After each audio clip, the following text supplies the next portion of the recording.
지난 시간에 말미에 간단하게 설명드린 것이 있는데 조금 중요하기 때문에 그 부분을 다시 좀 설명하면서 오늘 이 두 번째 시간 이어가도록 하겠습니다.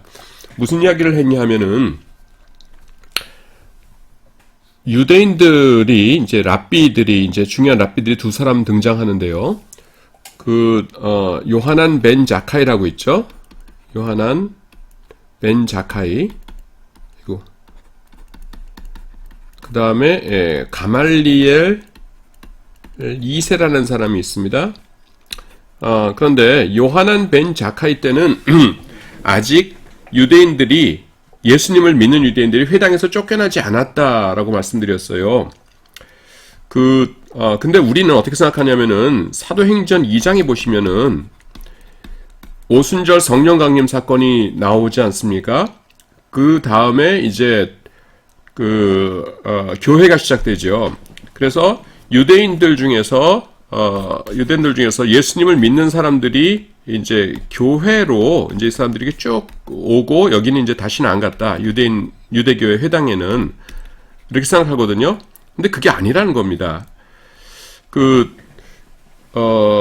지난 시간에 말씀드렸는데 유대교회에서 뭐라고 가르쳤냐면은 랍비들이 앞으로 이제 메시아가 오실 거라고 가르쳤죠. 메시아가 오시면은 그분을 모셔드리고 그분에게 순종하고 그렇게 살아야 된다라고 사람들에게 계속 가르쳤던 거예요. 태어날 때부터 그런 얘기를 들었습니다.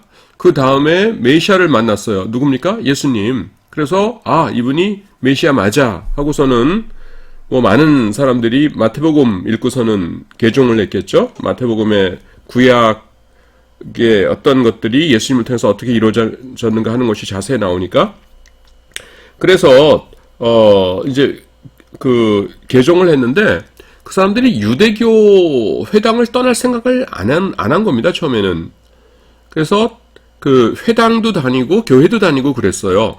그게 언제까지 그랬냐면은 요하난 벤 자카이 시절까지. 그 증거라고 할까? 그게 어디 나오냐면은 여러분 보십시오. 사도행전 2장에서 교회가 시작되고요. 그 다음에 3장 제일 앞에 보면은 무슨 에피소드가 나옵니까? 베드로와 요한이 구시 기도 시간에 성전에 가서 기도하려고 가다가 날 때부터 안진뱅인 사람 고쳐주지 않습니까? 은과 금은 내게 없거니와 내게 있는 것으로 내게 주노니 곧 나사렛 예수 그리스도 이름으로 일어나 걸으라고 그 오른손을 잡아 일으키며 이렇게 하면서 유명한 구절 있지 않습니까? 근데 거기서 여러분 베드로와 요한이 교회 지도자죠. 예수님의 수제자 핵심 3명 가운데 2사람입니다. 그런데 그들이 어디 가서 기도한다고요? 성전이요. 2장에서 교회 시작됐잖아요. 성전은 유대교의 본산이에요. 그런데 어디 가서 기도했다고요? 성전이요. 그래서 일반 유대인들은요, 예수님을 믿은 다음에 회당을 떠난다는 생각을 잘 안 했어요. 못 했습니다. 안 했다기보다는. 그게 오히려 정상이었어요. 회당도 다니고 예수 믿는 사람들끼리는 또 모여서 교회에서도 예배드리고 그런 상황이 요하난 벤 자카이까지 계속되었단 말입니다. 그런데 이제 지금부터가 이제 오늘 수업이죠. 가말리엘 2세라는 사람이 등장해요. 벤 자카이의 후계자입니다. 그래서 가말리엘 2세라는 사람이 등장했는데 이 사람은요, 성격이 굉장히 깐깐한 사람입니다. 이 사람이 누구의 손자냐 하면은 가말리엘입니다. 여러분 가말리엘이 누굽니까? 예, 사도 바울의 스승이죠. 맞아요. 그 가말리엘의 손자입니다. 보통 아버지가 1세, 아들이 2세 그러는데 아버지가 일찍 죽었는지 아니면은 학문에는 뜻이 없어서 그냥 다른 일을 했는지 그럴 수 있죠. 손자가 사도 바울의 스승이었던 가말리엘의 손자가 가말리엘 2세라고 역사에 등장합니다. 근데 이 가말리엘 2세는요, 예수님을 믿는 이 유대인들을 회당에 놔두는 걸 싫어했어요. 그래서 쫓아내려고 했습니다. 그 쫓아내는 과정을 설명해 드리도록 하겠습니다. 여러분, 우리는요, 뭐가 있냐면은 주기도문이 있죠. 주기도문. 그래서 웬만한 예배 때는 주기도문이 낭송되지 않습니까? 그런데 유대인들의 회당에도 이 주기도문에 해당되는 것이 있었어요. 그게 뭐냐면은 쉐, 모, 네, 에스레이라는 것입니다. 에스레이. 쉐모네가 뭐냐면은 히브리어로 8이고요. 에스레이가 10이에요. 그래서 8 더하기 10 하면은 18입니다. 이 숫자가 뭐냐 하면은 유대인들의 기도문이요. 요 쉐모네 에스라는 기도문이 주제가 이렇게 있고요. 그게 주제가 18개로 구성되어 있어요. 하나님 우리에게 평화를 주소서, 하나님 뭐 해주소서 하면서, 그 다음에 거기에 구체적인 기도문이 뭐 우리말로 번역된 거는 한 3줄 정도 되는 걸로 이렇게 있습니다. 평화를 주소서 하면서 하면 주여 이렇게 나오고, 평화를 주소서 뭐라고 나오고 하면서 이렇게 3줄 정도씩 이렇게 있어가지고 18개의 항목으로 구성되어 있어요. 그래서 18개의 기도 제목으로 구성된 기도문이다 해서 8 더하기 10해서 이거를 쉐모네 에스레이라고 부릅니다.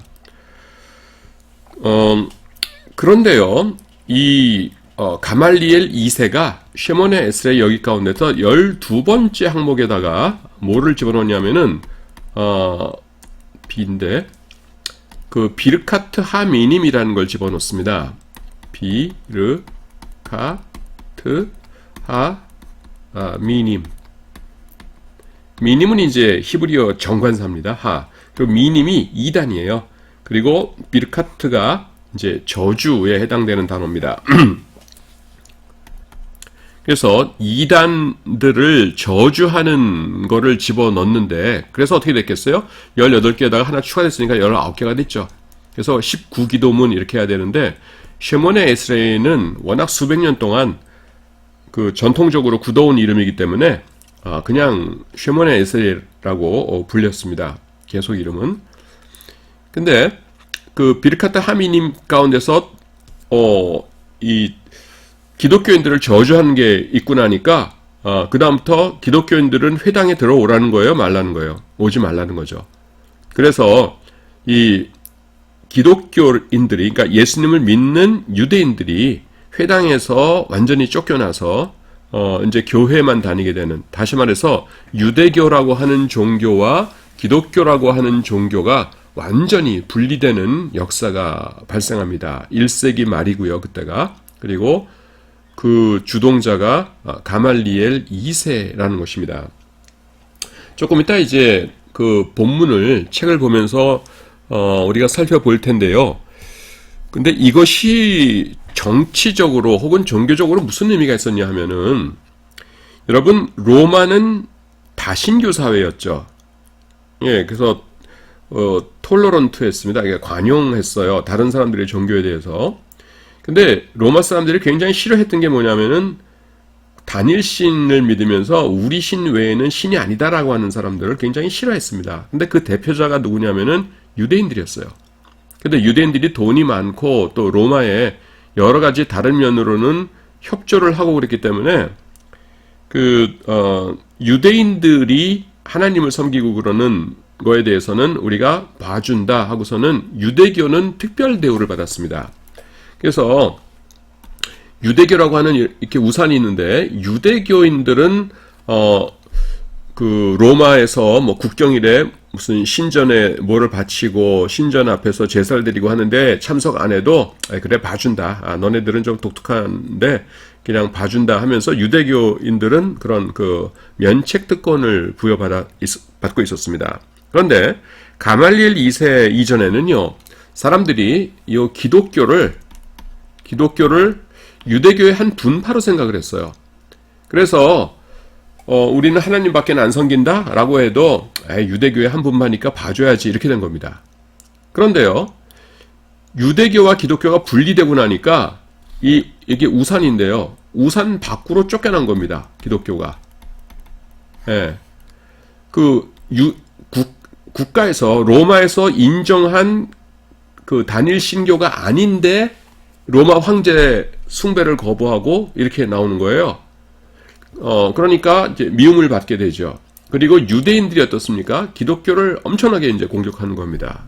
저놈들은 우리 유대교 아닙니다. 아닌데 로마 황제를 거부하고, 황제를 숭배하기를 거부하고, 다신교를 거부하고 이런 놈들입니다. 이렇게 되니까 이제 막 핍박을 받게 되는 거죠. 그래서 지금 회당에서 쫓겨났다고 하는 것이 이런 결과가 있다는 것을 여러분들 기억해 두시기 바랍니다. 자, 그 다음에 보니까 무슨 일이 발생하냐면요. 자, 여러분 여기가 회당이고요. 여기가 교회입니다. 그 서로 이제 싸우는 거죠. 그런데 양쪽을 같이 봤더니만은 동일한 것이 있어요. 그게 뭐냐면은 구약 성경을 경전으로 사용한 겁니다. 회당에서도 구약 성경을 읽고요. 교회에서도 구약 성경을 읽는 거예요. 그러니까 서로 기분 나빠합니다. 회당 사람들은, 유대교인들은 교회에 대해서 뭐라고 얘기하냐면은 너네가 왜 구약 성경을 읽느냐? 구약 성경에서 할례 받으라고 했는데 너네 할례 안 주지, 안 하지. 그 다음에 유월절 지키라고 그랬는데 안 지키지. 그 다음에 속죄 제사 드리라고 그랬는데 제사 안 드리지. 도대체 지키는 게 뭐야? 왜 아무것도 안 지키면서 구약 성경을 경전이라고 그러면서 읽고 있어? 너네 기분 나빠, 읽지 마. 이렇게 된 겁니다. 그러니까 교회는 또 회당한테 뭐라고 얘기하냐면은 그 구약 성경의 내용이 뭐냐? 메시아를 하나님께서 보내주신다는 것이다. 그리고 그 메시아가 오면은 이제 그 메시아를 통해서 우리들이 구원받는다는 것이다. 그런데 그 메시아가 누구냐? 예수님이시다.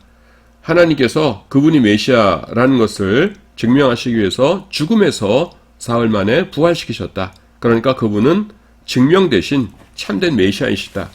그러니까 구약 성경이 예언하고 있는 메시아를 올바로 인식하고 모셔드린 우리야말로 구약 성경을 제대로 이해하는 것이고 당신들은 구약 성경을 제대로 이해하는 것이 아니다. 당신들이야말로 빨리 교회로 오라. 이렇게 된 거예요. 그래서 그 가말리엘 2세에 의해서 회당과 교회가 분리된 다음에 엄청난 논쟁이 발생합니다. 누가 구약의 적자냐 하는 주제를 두고 엄청난 논쟁이 발생해요. 그 논쟁의 와중에서 기록된 책이 무엇이냐 하면은 요한복음입니다.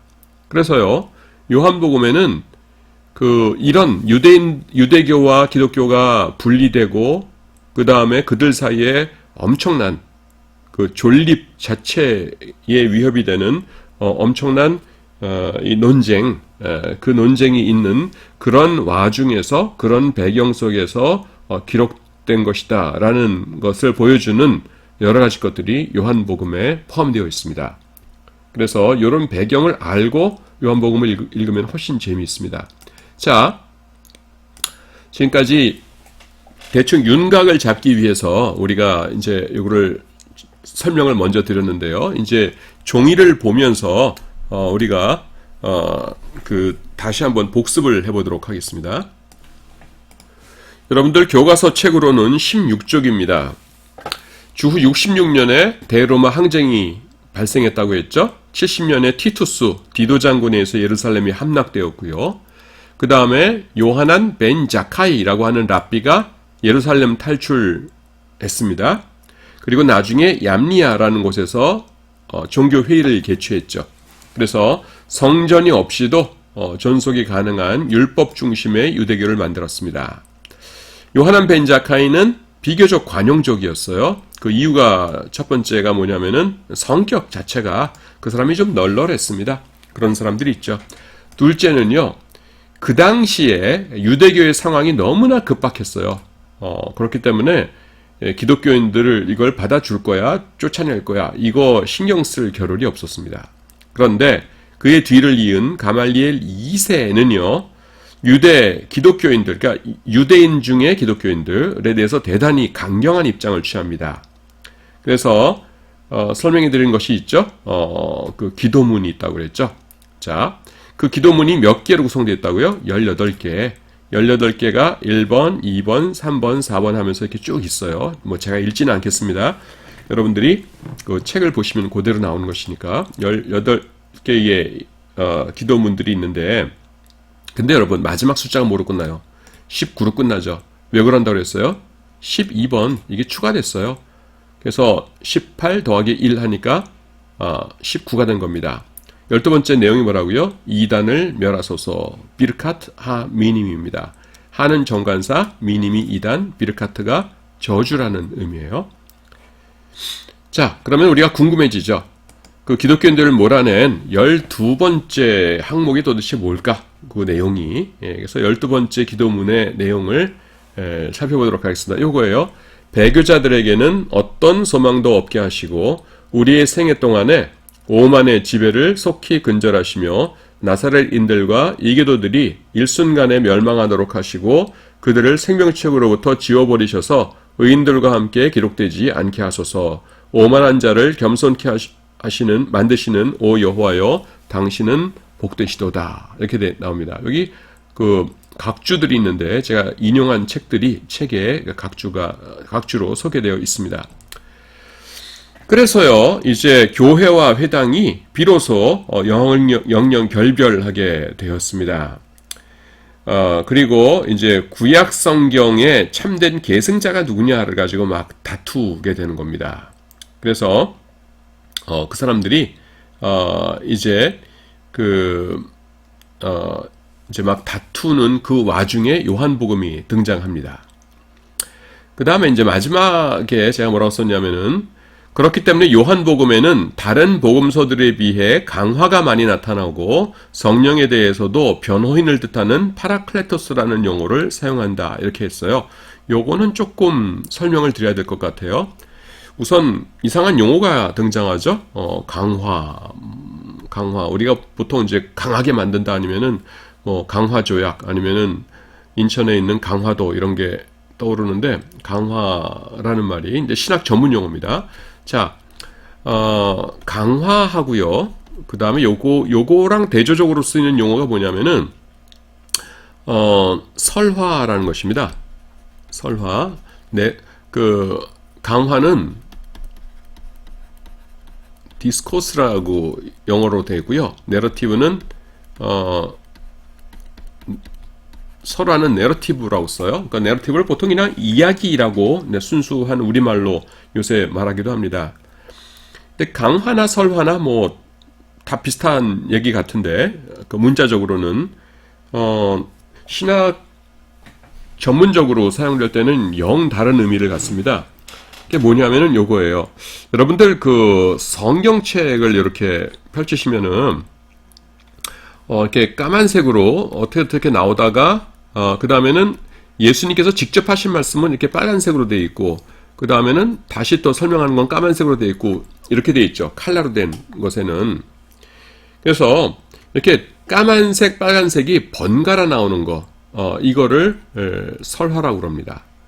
그러니까 이를테면은 죽은 나사로 살리시는 장면 생각해 보세요.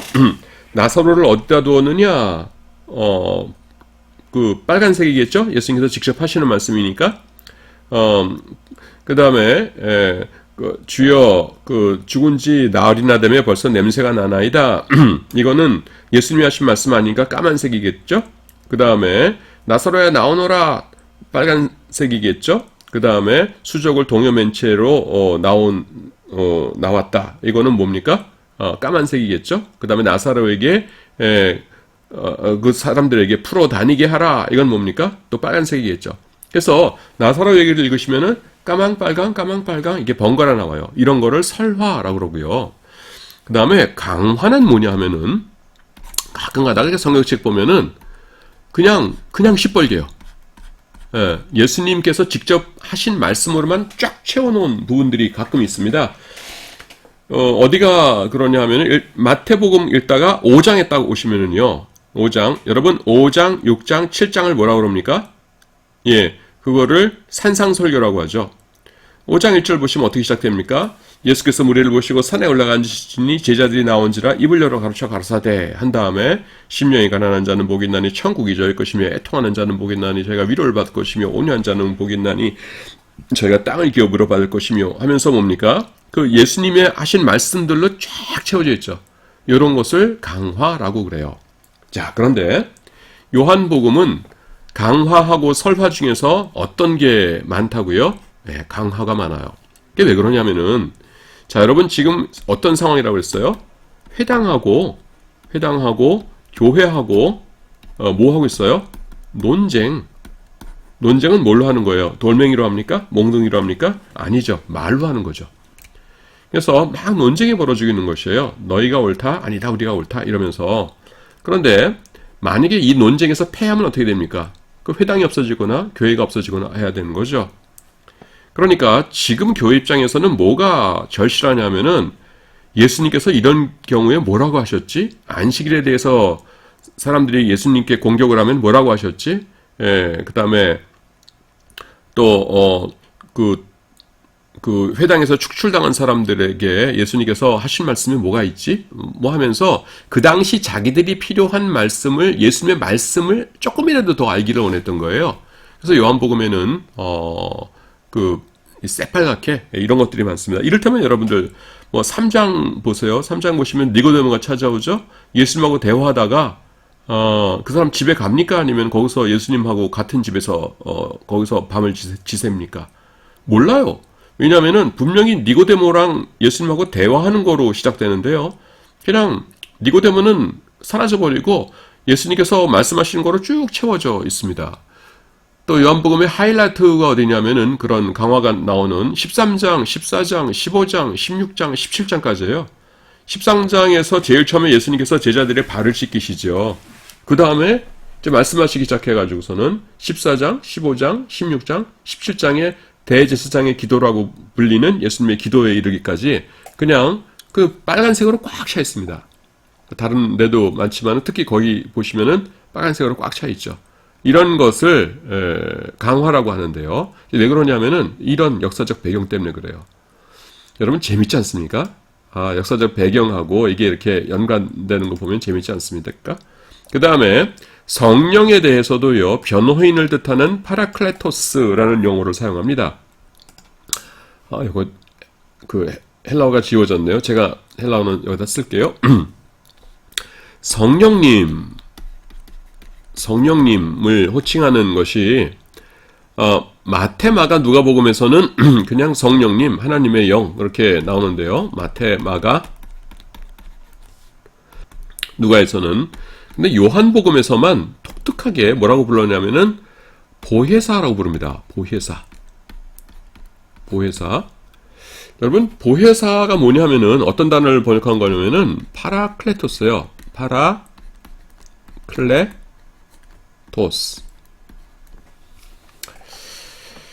우리나라 말로는 뭐 보호하고 은혜를 베풀어 주시는 분 이런 식으로 되어 있는데 굉장히 모호하죠. 우리를 보호해 주시고 은혜를 베풀어 주시는 좋으신 분 이렇게 됐는데 파라클레토스라는 단어를 번역한 것이에요. 파라라는 건 여러분 헬라어 전치사죠. 어떤 의미입니까? beside 뭐뭐 곁에란 뜻이에요. 클레토스라는 것은 헬라어 단어 칼레오가 어원입니다. 칼레오가 뭐예요? 콜입니다. 부르다. 그래서 이거는 부름을 받은 이런 뜻입니다. 그래서 부름을 받아서 옆에 있는 이란 뜻이에요. 자, 판사가 있고요. 재판장이 있고 여기 이제 A라는 사람과 B라는 사람이 이제 민사 재판을 한다고 해보세요. 둘이 이제 싸우는 겁니다. 근데 재판정에 있는데 A라는 사람은 착한 사람이고 피해자예요. 자기가 옳아요. 이 재판에서 그래서 너무 억울하고 B라는 사람이 나쁜 사람인데 A라는 사람은 말을 잘 못하고요. 배운 것도 별로 없어요. 그래서 재판장이 A에게 자 하실 말씀 있으면은 해보시기 바랍니다. 라고 했더니만은 아이고 재판장님 제가 억울합니다. 이러는 거예요. 그러니까 글쎄 말씀해 보세요. 뭐가 억울하신지. 그랬더니 재판장님 진짜로 억울합니다. 계속 이러고만 있는 거예요. 그래서 재판장이 아유 답답해 그러면서 자 그러면은 B씨 말씀해 보시죠. 그랬더니만은 B씨는 나쁜 사람인데 아주 공부도 많이 했고요. 말주변도 좋아요. 그래서 일어나더니만은 존경하는 재판장님, 저에게 귀한 변호해 주실 기회를 주신 것을 감사합니다. 그리고 이 자리에 만장하신 동네 주민 여러분, 제 말을 이렇게 경청해 주시기 위해서 저를 쳐다보고 계시니 너무나 감사합니다. 먼저 민법 147조에 따르자면은 이러면서 이제 법전을 줄줄줄줄 인용해 가면서 자기 얘기를 막 하는 겁니다. 근데 A가 듣고 있자니까 다 거짓말이에요. 근데 다른 사람들은 그게 거짓말이라는 걸 몰라요. 그래서 까딱하다가는 A가 재판에서 지겠어요. 그래서 이걸 어쩌나라고 했는데 저쪽에 속에 어떤 사람이 있는데 이 사람은요, 그 A가 옳은 사람이라는 걸 알아요. 그 이 사건의 자초지종을 처음부터 다 지켜본 사람이에요. 그리고 이 사람은 공부도 많이 했어요. 또 말도 잘합니다. 그래서 얼른 이 사람을 불러요. 그래서 자기 옆에 세워놓고서는 그 다음번에 재판장이 나한테 말 좀 하라고 하거들랑 자네가 공부도 많이 했고 말도 잘하고 또 내 사정도 아니까 내 대신 말 좀 해주게. 그래서 내가 재판에 이기게 되면은 자네한테 후사하겠네. 이렇게 얘기하는 겁니다. 그래서 이 사람이 그 다음부터는 A를 대신해서 옆에서 말을 합니다. 이게 뭐예요? 변호인이죠. 변호인. 그래서 파라 옆에 클레토스 불려온 사람, 이게 변호사예요. 그래서 여러분들이 커다란 사전, 헬라어 사전 보시면은 파라클레토스의 첫 번째 단어가 뭐냐면은 legal assistant, 그러니까 그 변호인, 법률적으로 돕는 사람, 이렇게 나옵니다. 자, 근데 왜 성령님을 변호사라고 했냔 말이에요. 왜냐하면은 마태, 마가, 누가복음의 경우에는요, 성령님께 요구하는 가장 큰 역할이 뭐냐면은 능력 베풀어 주신 겁니다. 예수님이 하나님의 아들이십니다. 예수님 믿으셔야 됩니다. 그런데 사람들이 갸우뚱하고 있어요. 그런데 옆에 장애인이 있습니다. 그러니까 딱 기도해가지고서는 예수님의 이름으로 치료될지어다 했더니만은 기적이 막 일어나는 거예요. 그러면 사람들이 우와 그러면서 저 하나님 믿자 이렇게 되는 거죠. 그래서 마태, 마가, 누가복음의 경우에는 이 능력을 행하시는 것이 이제 성령님께 기대하는 중요한 것이었는데, 요한복음의 경우에는 뭡니까? 주님, 우리에게 지혜를 주셔서 말 잘하게 해주세요. 유대인들과의 이 논쟁에서 우리가 승리하게 해주세요. 이렇게 되는 거죠. 그래서 성령님께, 내 안에 계신 성령님께 요구하는 가장 긴박한 필요가 뭐냐 하면은 말 잘하게 해달라는 겁니다. 그래서 뭐예요? 파라클레토스라고 불러요. 보혜사. 조선시대 말에 성경이 번역되었으니까 그때는 아마 그 변호사 뭐 이런 말이 좀 어색했을 거예요. 그때 그런 단어가 있었는지도 제가 잘 모르겠는지, 조선시대 사극에는 변호사 이런 말 없죠. 그래서 아마 이걸 뭐라고 할까 하다가 우리 곁에서 우리를 보호하시고 은혜를 베풀어 주시는 분 해서 보혜사 이렇게 한 것 같아요. 제가 확실하게는 모르겠는데, 근데 정확한 표현은 변호인입니다. 변호인. 변호인과 변호사는 조금 다른데요. 그것까지 설명할 필요는 없을 것 같아요. 변호인입니다. 자, 그래서 여러분 재밌지 않습니까? 요한복음의 역사적인 배경을 알고 이런 걸 보니까 진짜 그러네 하면서 눈에 띄죠. 재밌지 않습니까? 자, 그 배경이 요한복음의 내용과 해석에 미치는 영향입니다. 다른 복음서들과 비교했을 적에는요, 유대가 배경이 됩니다. 유대가 배경.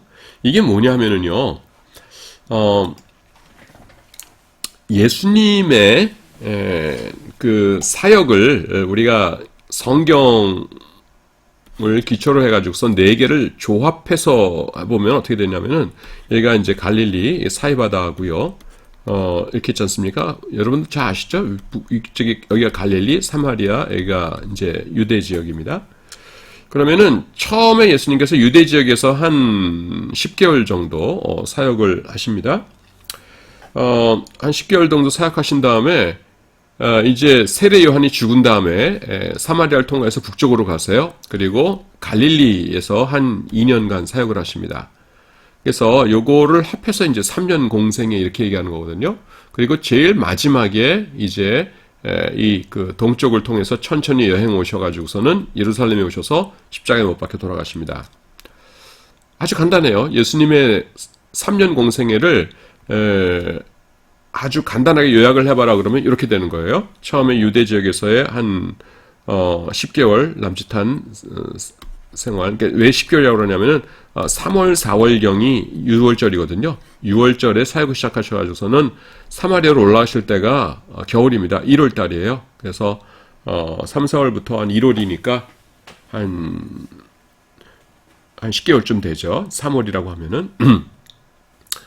자, 그런데 마태, 마가, 누가, 요한복음, 요거 이제 마태, 마가, 누가, 요한복음을 이렇게 그리면은 이 마테마가 누가 요한복음에 요 예수님의 공생 이야기가 다 똑같이 들어가 있냐 하면은 그렇지 않아요. 여기에 마태, 마가, 누가, 요한인데요. 예수님의 탄생 이야기는 어디만 나오냐면은 탄생 이야기는 마태복음하고 누가복음에만 나옵니다. 탄생 이야기는 마가, 요한복음은 안 나와요. 그 다음에 처음에 유대 지역에서 사역하셨다고 그랬죠? 요거는 또 요한복음에만 나오고 딴 데는 전혀 안 나옵니다. 그 다음에 이제 북쪽에 올라가셔서 갈릴리에서 사역하셨다고 그랬죠? 예, 그거는 또 마태, 마가, 누가복음이 잘 나와요. 근데 요한복음에는요, 갈릴리 사역하실 적에 장소가 어디냐면은 예루살렘입니다. 그리고 이 동쪽으로 천천히 여행하셨다고 했거든요. 동쪽으로 여행하신 거. 이거는 또 누가복음에만 나오고 딴 데는 안 나옵니다. 그리고 예수님의 십자가와 부활, 이거는 마태, 마가, 누가, 요한복음에 다 나와요. 네 개의 복음서의 그 개략적인 것이 이렇게 됩니다. 자, 그런데요, 지금 요 부분입니다. 요 부분.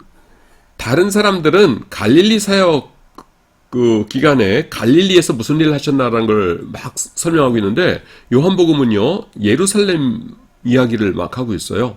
왜 예루살렘 얘기가 나오냐면은, 갈릴리에 계신 2년 동안에도 여러분 1년에 3차례씩은 모든 유대인들은 예루살렘에 와야 되죠. 그게 언제예요? 6월절, 그 다음에 오순절, 그 다음에 초막절이죠. 3대 절기. 그래서 중요한 때는 최소한 1년에 3번씩은 예수님께서 예루살렘에 계셨거든요. 그런데 갈릴리 얘기가 쓸 게 너무 많으니까 마태, 마가, 누가복음은 잔뜩 갈릴리 얘기 써놓은 거예요. 근데 여러분 요한복음 보세요. 요한복음 4장에서 사마리아 수가성 여인 만나시죠. 그 다음에 4장 제일 마지막에 보시면은 왕의 신하의 아들 고쳐주시지 않습니까? 그래서 이제 5장 딱 펼치면은 우리가 뭘 기대해요? 마태, 마가, 누가복음은 이제 갈릴리 사역 이런 걸 말씀하고 있는데 요한복음은 또 어떤 사역을 말씀하고 계실까 하면서 은근히 기대를 하는 겁니다. 근데 5장 1절 딱 펼치면 뭐라고 나오냐면은 유대인의 명절이 되어 예수께서 예루살렘에 올라가시니라 이렇게 나옵니다. 기껏 4장에서 북쪽 갈릴리로 올라가셨다고 얘기해 놓은 다음에 그 다음에 5장 펼치면은 명절이 되어 가지고서는 예루살렘에 오셨다라는 것이에요. 그래서 그 다음에 5, 6, 7, 8, 9, 10장이 가끔 가다가 이제 갈릴리가 나오긴 하지만 대부분의 거기에 무대가 중심 무대가 남쪽 예루살렘입니다. 왜 이렇게 다를까요? 마테마가 누가복음은 갈릴리를 배경으로 삼고 있는데 왜 요한복음은 남쪽 예루살렘을 배경으로 삼고 있을까요? 예, 이유가 이제 두 가지예요. 첫 번째 이유는 뭐냐면은 요한복음은 다른데 쓴 건 안 쓰고요, 안 쓴 건 씁니다. 왜냐하면 요한복음은 제일 마지막에 기록된 책이거든요. 그래서 이미 마테마가 누가복음이 있다는 걸 알았어요. 요한이 쓸 때. 그러니까 이렇게 보고서는 딴 책에 다 있네. 그러면 나는 안 써야지. 그래서 안 씁니다. 그래서 이를테면은 변화산 사건 이야기 없죠. 또 그 다음에 예수님께서 성만찬 제정하신 거요. 잡히시기 전날 밤에 마테마가 누가복음에 다 있는데 없어요. 또 변화산 사건 옷이 아주 희게 된 사건 그것도 마테마가 누가복음에 다 있는데 요한복음엔 없어요. 있으니까 나는 안 써도 되겠네 해서 안 쓰신 겁니다. 그런 다음에 중요한 건데 다른 사람들이 하나도 안 썼네? 그럼 내가 써야지 해서 요한복음에만 또 등장하는 것들이 많습니다. 2장에 보시면은 물로 포도주를 만드시죠? 다른 데 없어요. 거기만 있고요. 또 죽은 나사로 살리는 사건도 이 요한복음에만 등장하죠. 뭐 이런 식으로 요한복음에는 있는데 다른 데는 없는 것들이 꽤 많이 있습니다. 그래서 다른 데는 요한복음은 다른 데 있는 거는 안 쓰고 다른 데 없는 거는 쓰기 때문에 이제 이렇게 되는 거가 있어요. 다른 사람들 보니까 갈릴리에 대해서 실컷 다 설명을 자세히 했거든요. 그러니까 요한이 그래 그럼 나는 안 써 이렇게 된 거죠. 그런데 예수님께서 갈릴리에서만 2년 동안 계신 것이 아니라 1년에 몇 번씩 예루살렘에 오셔가지고 그때도 중요한 사건들이 많았는데 마태마가 누가복음에는 거기에 대해서는 얘기를 안 하는 거예요. 그러니까 요한이 이 사람들이 그걸 안 썼네? 그럼 내가 써야겠군 해서 쓴 겁니다. 이게 첫 번째 이유고요. 그 다음에 두 번째 이유가 조금 더 이제 신학적으로는 중요한데 그게 뭐냐면은 여러분 지금 요한복음을 집필할 때에 염두에 둔 것 중에 하나가 뭐라고 그랬어요? 논쟁이라고 그랬죠. 랍비들과의 논쟁. 그래서 랍비들이 그때 막 공격하는 게 뭐냐면은 야 너네 식인종이냐? 뭐 그 성만찬이라는 걸 도대체 왜 하는 거야? 그 구약 성경에 없잖아. 너네가 왜 그런 거를 해? 그게 예수님의 살을 먹고 피를 마신다고? 너네 식인종이냐? 이러면서 공격했어요. 그 다음에 너네 왜 안식일날 안 지켜? 교회는 주일날, 일요일날 예배를 드렸으니까 너네 왜 안식일 안 지켜? 이 나쁜 녀석들 아니야? 하면서 또 구박을 했고요. 그 다음에 또 그때의 큰 이슈가 뭐였냐면은 출교를 시킨 겁니다. 예수 믿는 놈들은 나가라 하면서 저주를 퍼부으면서 너네들은 지옥 갈 거야 이러면서 쫓아낸 거예요. 그러니까 교회 사람들이 찝찝했겠죠. 유대인들이. 왜냐하면은 자기가 평생 따랐던 랍비가 너는 나쁜 놈이다 라고 하면서 지옥 갈 거다 라고 하면서 내쫓았으니까요. 예수 믿는다고. 그러니까 찝찝했어요. 여기에 대해서 사도 요한이 여러분 내가 예수님의 수제자입니다. 제가 그래서 나의 권위로 말하노니 이러이러한 겁니다. 하면서 자기의 권위로 설명을 해도 되겠지만은 제일 좋은 건 뭡니까? 그 주제들에 대해서 예수님께서 하신 말씀을 인용해 오면 그게 가장 강력하겠죠. 예. 그런데요, 생각해 보니까 예수님께서 과연 그런 주제들에 대해서 이렇게 말씀을 하신 것들이 많이 있는 거예요. 근데 그 말씀들을 언제 하셨냐 하면은 예루살렘에 갔을 적에 예루살렘의 그 종교 지도자들과 논쟁하면서 그런 말씀들을 다 하셨던 겁니다. 물론 갈릴리에서도 그런 논쟁이 있었죠. 그렇지만 여러분 좀 미안한 말이지만은 갈릴리에 있던 랍비들은요 그렇게 거물급들이 아니에요. 종교적인 거물급들은 다 어디 있습니까? 예루살렘에 있는 것이죠. 그래서 그 거물급들과 논쟁하신 것들, 그 사건이 전부 다 예루살렘에서 일어난 겁니다. 그래서요, 그것들을 인용하고 있는 것이에요. 여러분, 그래서 요한복음 5장에 보시면은, 어떤 사건이 있습니까? 38년 된 병자 고치시죠. 근데 유대인들이 막 예수님을 힐난하지요. 왜 그래요? 안식일날 고치셨다고 그러잖아요. 그러니까, 안식일, 이거 어떻게 할 거냐 하면서, 교회는, 그거 안식일 아니라 예수님의 부활을 기념하기 위해서 우리는 주일날 예배드려. 무슨 소리야, 안식일이 제일 중요하지 하면서 이 안식일도 안 지키는 녀석들이 무슨 하나님을 섬긴다고 하면서 막 그러는 거예요. 그러니까 안식일에 대해서 예수님께서 하신 말씀, 안식일에 하신 일, 이런 거를 소개하는 겁니다. 그 다음에 6장, 7장에 보시면은 무슨 주제에 대해서 나옵니까? 예, 생명의 떡. 하늘에서 내려온 떡이다. 이런 말씀하시죠. 그런데 그건 뭐예요? 성만찬이죠. 아까 말씀을 드렸다시피 유대인들은 예수님을 믿는 유대인들 또 이방인들에게 너네 그 성만찬이라는 게 뭐냐? 해괴망측하게 예수님의 살이라고 빵을 뜯어먹고 예수님의 피라고 포도주를 마시고 너네 식인종이냐? 이러면서 이제 뭐라고 그랬어요? 거기에 대해서 이것이 무슨 의미를 갖는다라는 것을 예수님께서 하신 말씀을 인용하면서 딱 설명해 주고 있고요. 그 다음에 9장에 보시면은 어떤 사건이 발생합니까? 날 때부터 소경된 자를 예수님께서 고치시죠. 자, 그런데 이 사람이 예수님이 자기를 고치셨다는 것을 유대인들에게 고백을 하지요. 여러분, 그게 왜 중요한 거냐 하면요. 중간기 시대 때에 유대인들이 어떤 생각을 갖고 있었냐면은 메시아가 오실 텐데 메시아가 오시면은 이러이러한 일들을 하실 것이다 라는 메시아의 증거가 되는 일들의 목록이 있어요. 그런데 그 중에 하나가 뭐였냐면은 날 때부터 소경된 자의 눈을 뜨게 한다라는 것이었거든요. 근데 이 사람이 날 때부터 소경이죠. 근데 니는 누가 고쳐줬냐? 이렇게 했을 적에 예수님입니다. 라고 하면은 예수님입니다. 예수님이 내 눈을 뜨게 해줬습니다. 라는 말이 거기 메시아라는 말을 안 써도요. 예수님은 메시아이십니다. 라는 고백이 되는 거예요. 아시겠습니까? 그래서 그 부모가 그 예수님이란 걸 알았지만은 주저주저 하죠. 그러면서 저가 장성하였으니 저에게 물어보시오. 그가 자기 일을 말하리이다. 이러면서 자식에게 떠밀잖아요. 그 책임을. 그게 뭐냐면은 예수님이 눈을 뜨게 했다 그러면은 예수님이 메시아다라고 고백하는 것이에요. 그런데 이 눈을 장님이었다가 이 회복된 이 사람은 뭡니까? 유대인들에게 당당하게 그분이 내 눈을 뜨게 해줬다라고 고백을 하죠. 그래서 어떻게 됩니까? 출교당한 겁니다. 쫓겨난 거예요. 쫓겨난 다음에 예수님께서 넌 저주받았으니까 이제 지옥 갈 거다 그러면서 예수님도 저주하셨습니까? 아니죠. 오셔가지고서는 자신의 정체를 밝히시고 내가 그를 믿느냐? 주여 니시니까 내가 믿고자 하나이다. 너와 말하는 그가 바로 그니라.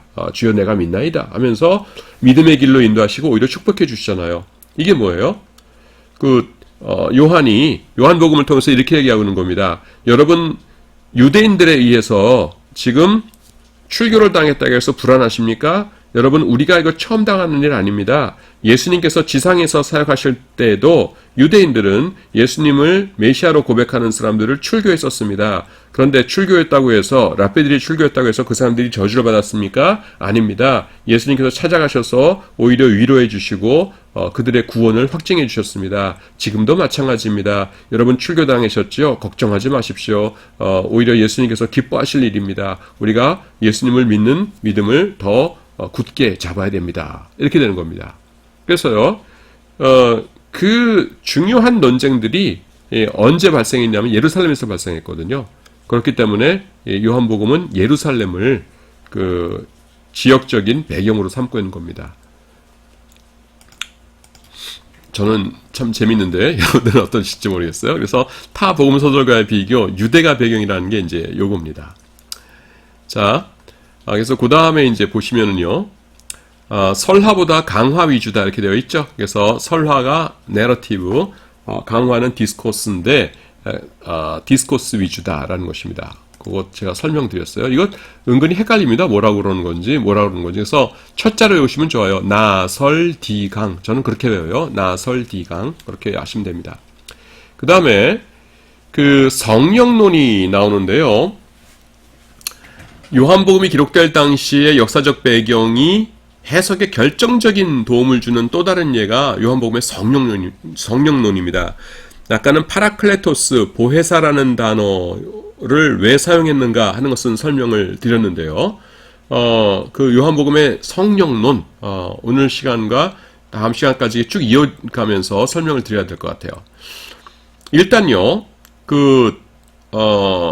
난제로 보이는 세 개의 구절이 있습니다. 요한복음에는. 그게 뭐냐면은, 요 세 구절이에요.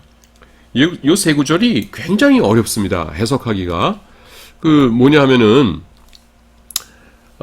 요한복음 7장 39절만 되어 있는데, 37절부터 보시면 이렇게 되어 있어요.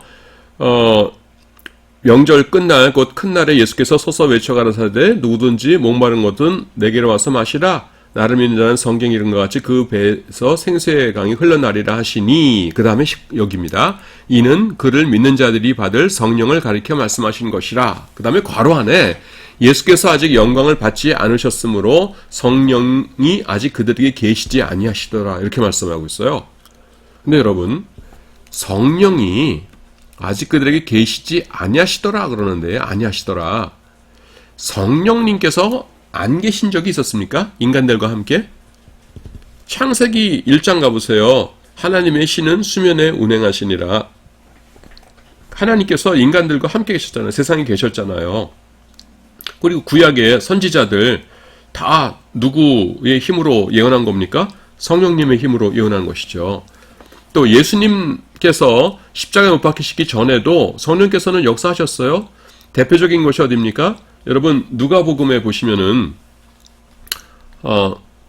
누가복음 9장하고 10장에 보시면은 뭐가 나오냐면은 9장에서 12명의 제자들을 둘씩 파송하시죠.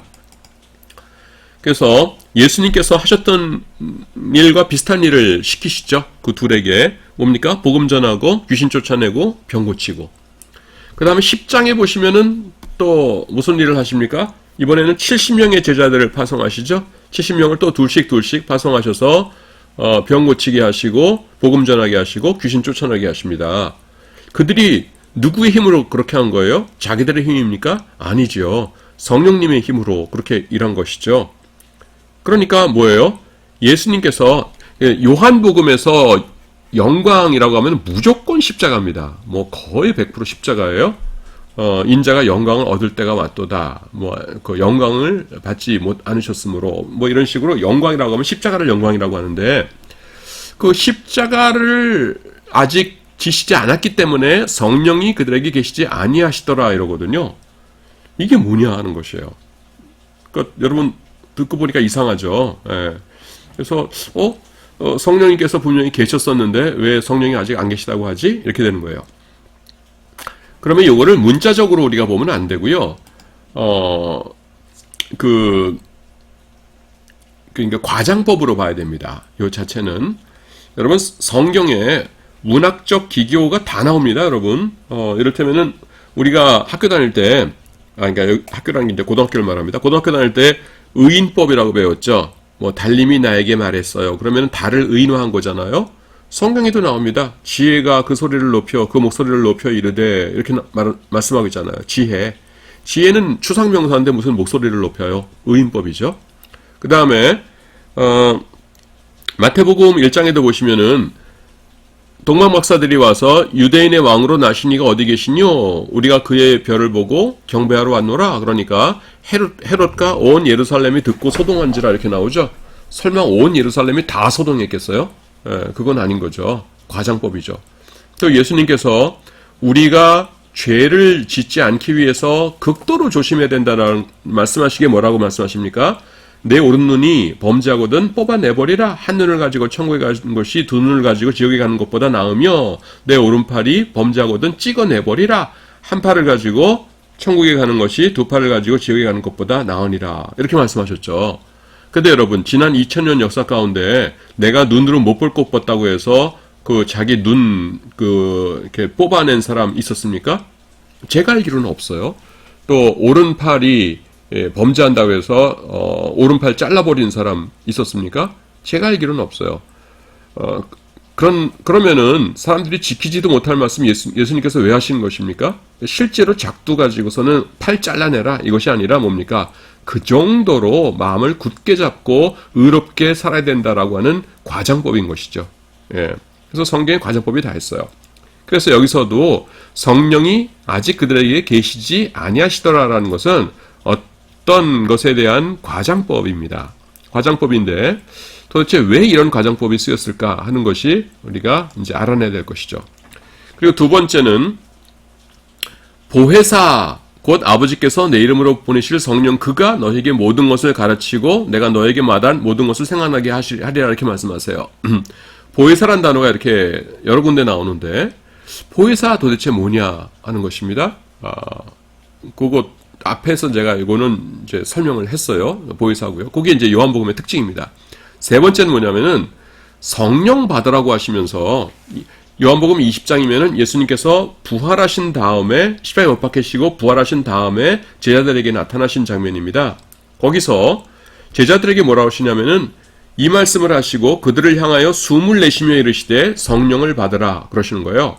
보통요 성경에서 성령 충만함 받기 위해서 하는 행위는요 보통 두 가지입니다. 하나는 뭐냐면은 기도해요. 성령 받기를 위하여 기도함에 에서 기도하면은 기도에 대한 응답으로 성령께서 임하시죠. 두 번째 또 나오는 것이 뭐냐면은 어떤 육체적인 행동을 취한다 할 적에는 안수합니다. 그래서 안수를 통하여 이제 은사를 받고 이런 것은 성경에 있어요. 그런데요, 예수님께서 어떻게 하셨다고요? 제자들이 쭉 모였으니까 숨을 내쉬셨대요. 숨을 후 하고 내쉬면서 하시면서 성령 받으라 이러셨다는 겁니다. 이 세 가지는요, 요한복음에만 나와요. 보혜사라는 단어도 요한복음에만 나오고, 성령이 그들에게 아직 안 계셨다? 이런 표현도 요한복음에만 나오고요. 그 다음에, 성령을 받아가면서 후 입으로 부으셨다. 이것도 요한복음에만 나옵니다. 그래서 이것이 요한복음의 성령론의 난제들입니다. 자, 왜 이 구절들이 해석하기 어려운 구절들인가 하는 것까지 지금 말씀을 드렸고요. 그 다음에 요한복음의 배경을 우리가 참고했을 때 이 세 구절들이 어떻게 잘 설명될 수 있는가 하는 것을 다음 시간에 설명드리도록 하겠습니다. 감사합니다.